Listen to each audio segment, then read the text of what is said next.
After 10 million words, over 3,000 videos on YouTube. Originally beginning as Have You Ever?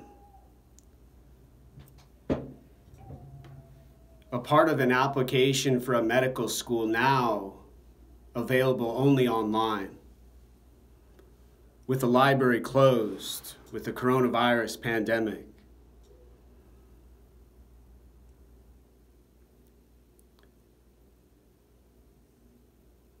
But now, a mathematical, eventual, logical decision about a choice provided by a system with processes in textbooks called biopsychology, hormones, psychiatry and medicine and prescriptions, Adderall and Zoloft, lithium and Depakote, olanzapine and Prozac.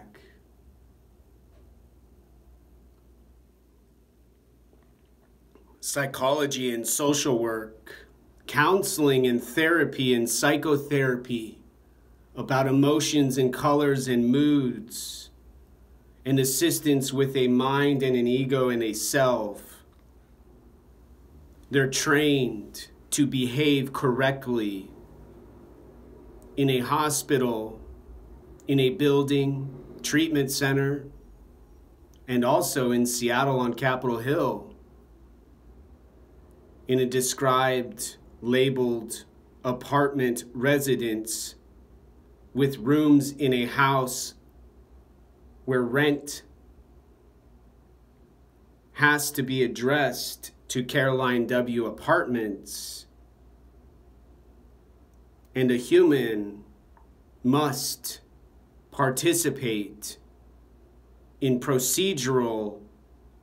benefits for those who need a stimulation and then a reward after they're too tired from a lack of energy and observation of those other patients and clients they call needing prescriptions, and exhausted from not sleeping at night, playing their music and yelling and screaming, hitting a drum, praising their devil and their Hitler, their death that they want and their dying that they request now.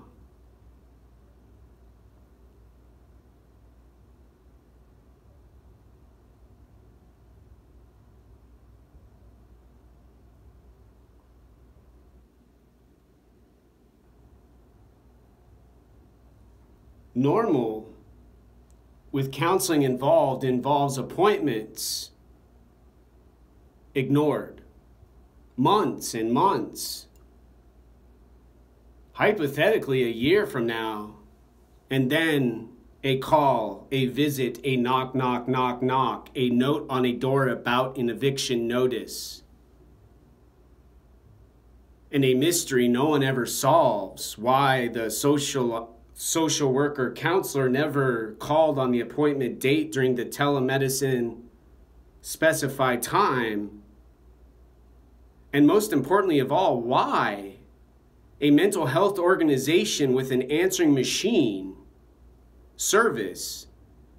never returned a phone call from message after message after message, simply requesting information about where they, a social worker, counselor, landlord, manager, went.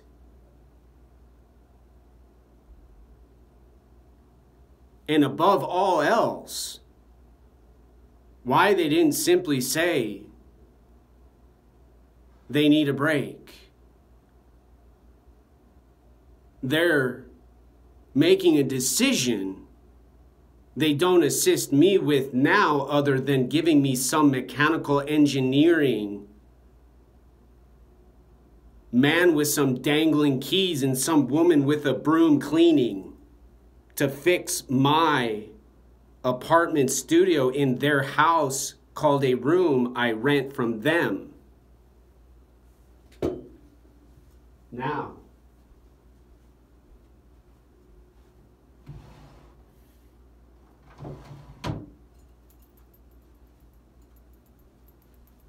and the watch never lies. 10:03. In a few hours, they'll be at my doorstep, checking for bed bugs and informing me about the time requirements I have to obey their rules when they enter my home. And instead of setting a timer to say, well, shoot, gosh, it's almost 6 minutes and Google and YouTube only say 15 minutes, so I'm just going to set this now, object, wristwatch, on a timer and wait for my timer to say 9 minutes instead of causing a distraction and confusion for a viewer who watches my video for an application I submitted to have a career, a job, a paycheck, an income, to live in a home where I have freedom to speak and have a thought about saying a word now.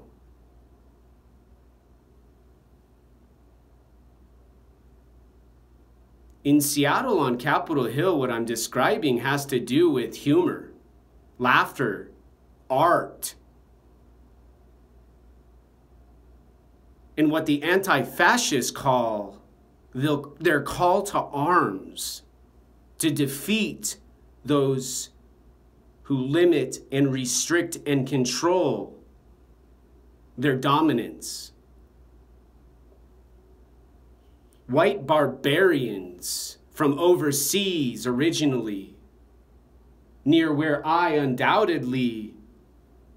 had ancestors who were born on the same earth, on the same land, in the same continent called North America. However, who have more rights, more encouragement, more positive psychology to fill their minds with the self and ego to protect them when they don't feel safe from their emotions and their colors and moods. They write down on a therapy paper for cognitive behavioral therapy, CBT, at an appointment paid for by a government-sponsored insurance for their medical payment.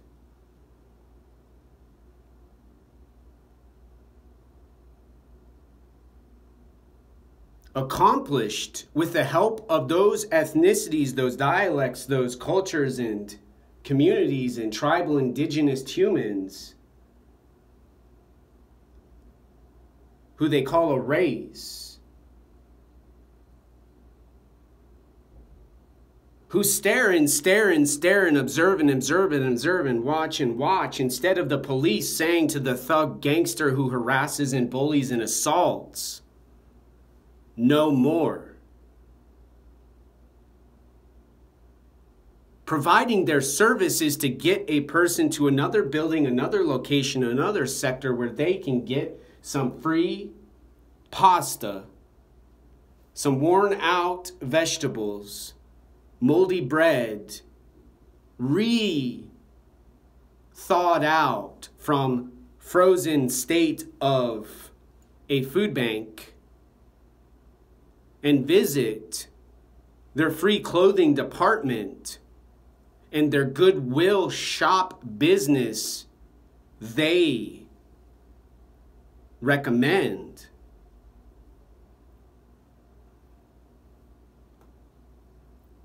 To have numbers in mathematics better than economics.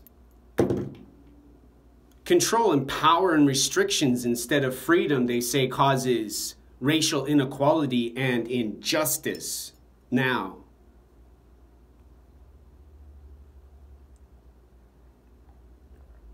By people who don't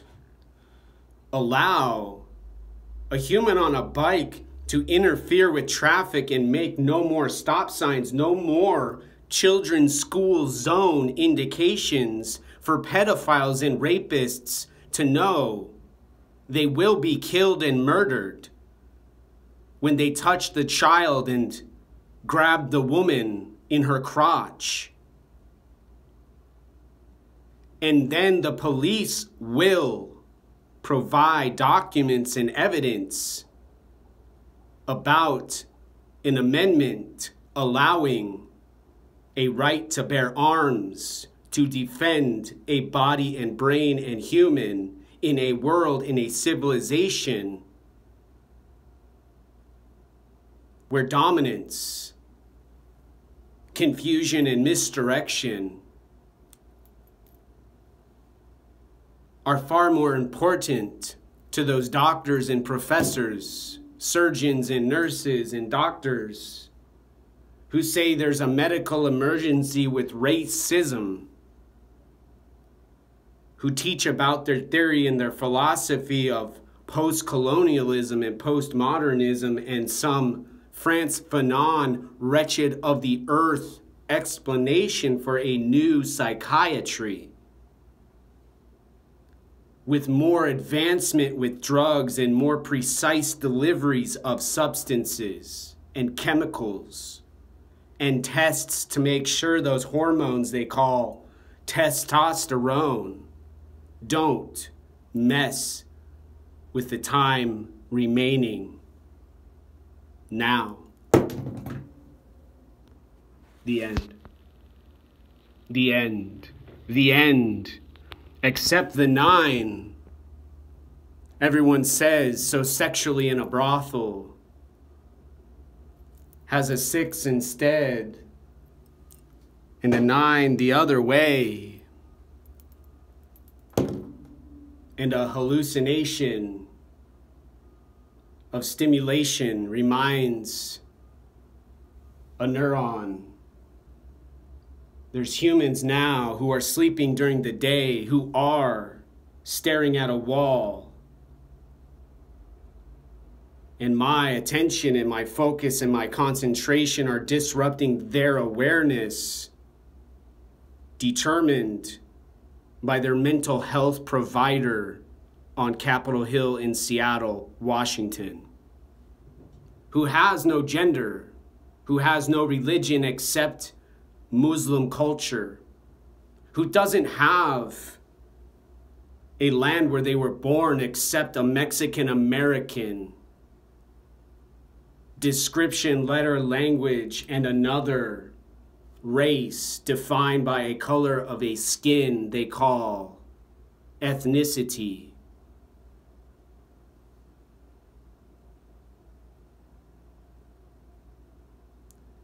"10 million words, and I'll finally be ready to die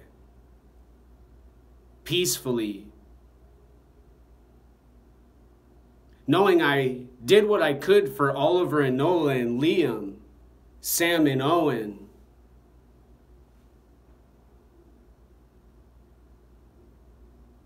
and a Google family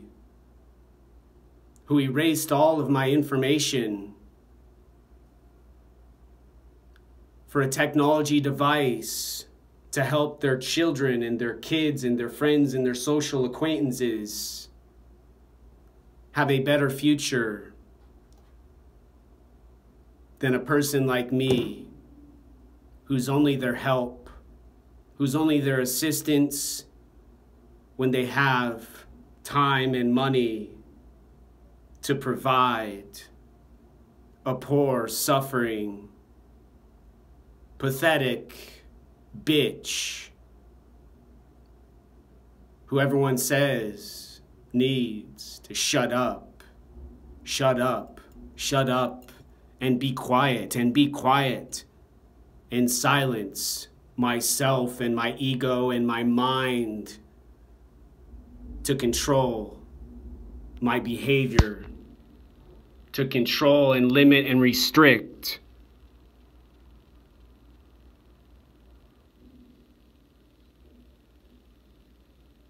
my hands now.